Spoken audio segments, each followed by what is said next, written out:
लेकिन पुण्यात्माओं, सात संगतियों में यदि हम सैकड़ों किलोमीटर से चल के आते हैं, दूर दूर से आते हैं, अपना समय निकालते हैं, अपना पैसा भी हम लोग जो है इन्वेस्ट करते हैं, तो सात संगति में आने का हमारा एक मकसद होना चाहिए।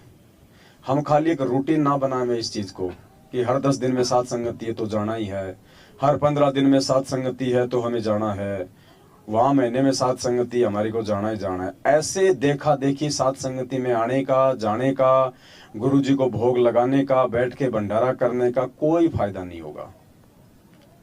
यदि सात संगति में हम आते हैं तो हमारा एक विशेष मकसद होना चाहिए कि परमात्मा ने हमें ये जो अनमोल समय वर्तमान में सात संगतियों के लिए दिया है, ये क्यों दिया है?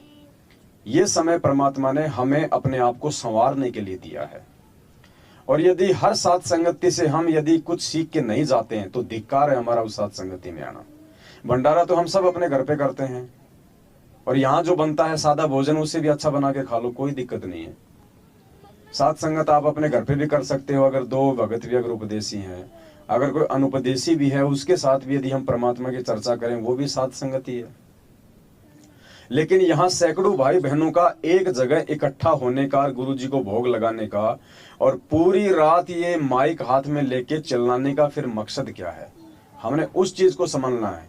ऐसे आने से कोई फायदा नहीं होगा। ऐसे तो भगवान सबके घर में है, ऐसे तो फिर मैनेजमेंट वाले भी अपनी दुकान लेके बैठे हुए हैं कि नामदान केंद्र पे आओ, यहीं दंडोत करो, यहीं प्रसाद चढ़ाओ, यहाँ तुम्हें भगवान मिलेगा, तुम्हें फायदा मिलेगा।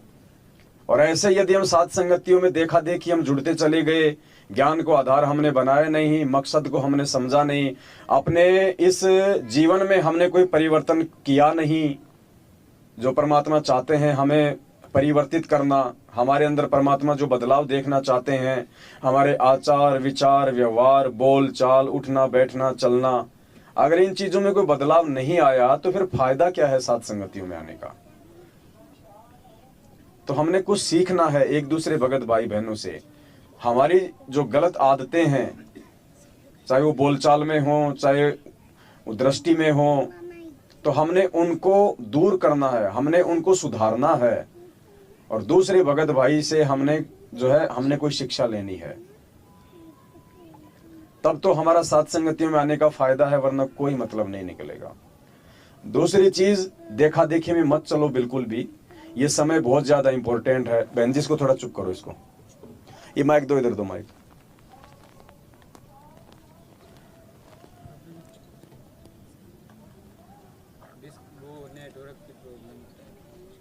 रहने दो, कोई दिक्कत नहीं हो रही है। तो कहने का मतलब है परमात्मा जिस बात को लेके हमसे दुखी होके 2014 बरवाला कांड के बाद उन्होंने हमसे दूरी बनाई है ना, हमने उस दूरी को परमात्मा जी को प्रसन्न करके हमने उसको कम करना है। हमने वापस परमात्मा को अपने पास में लेके आना है। हम ये ना सोचें कि गुरुजी चले गए, गुरुजी आ जाएंगे। गुरुजी ऐसे नहीं आएंगे, गुरुजी को लाना पड़ेगा। ऐसे नहीं आएंगे गुरुजी, ऐसे तो गुरुजी समर्थ हैं, फिर 7.5 साल से क्यों नहीं आ रहे? गुरुजी को लाना पड़ेगा। लाओगे कैसे? गुरुजी को लाने का तरीका सात संगत है। गुरुजी को लाने का तरीका गुरुजी के वचन में चलना है। गुरुजी को लाने का तरीका गुरुजी के सत्संगों पे अमल करके अपने जीवन में उतार के, और हमारे अंदर जितने भी दोष हैं, जितने भी अवगुण हैं, उनको हमने धीरे धीरे दूर करना है। एक दूसरे भाई बहन की संगति करके, एक दूसरे से सीख के हमने, तब गुरुजी हमारे नजदीक आएंगे, तब गुरुजी जेल से बाहर आएंगे। नहीं, कोई जबरदस्ती नहीं है कि गुरुजी जेल से बाहर आएंगे। परमात्मा है वो तो जेल से भी चला जाए, कौन सी बड़ी बात है भाई? अगर हम सुधरने का प्रयास नहीं करेंगे, हम अपने अंदर वो बदलाव नहीं लेके आएंगे, इतना ज्ञान देने के बाद, इतना समझाने के बाद भी अगर छोटी छोटी बातों पे हम एक दूसरे भाई बहनों से मनमुटाव करेंगे, हम एक दूसरे को शक की दृष्टि से देखेंगे, हम एक दूसरे की निंदा चुगली करेंगे, उसके साथ बैठ के हम उसकी मीठी मीठी बात करेंगे, दूसरे के साथ बैठ के हम उसकी मीठी मीठी बातें करेंगे, इससे परमात्मा दुखी होते हैं, इससे परमात्मा प्रसन्न नहीं होते, क्योंकि ये परमात्मा के ज्ञान में नहीं है।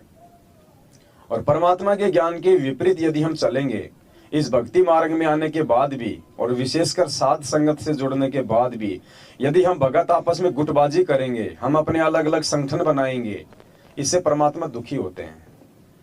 तो ये अब हम भक्तों के ऊपर निर्भर करता है कि हम परमात्मा को प्रसन्न करना चाहते हैं या हम उनको दुखी करना चाहते हैं। कहते हैं जिन बातन से गुरु दुख पावे तिन बातों को दूर भगावे। चाहे हमारे विषय में कोई कितना ही अच्छा सोचे, चाहे कोई कितना ही वो बुरा सोचे, हमने उसका कोई प्रत्युत्तर नहीं देना है, विशेषकर साथ संगत से जुड़े हुए भाई बहन।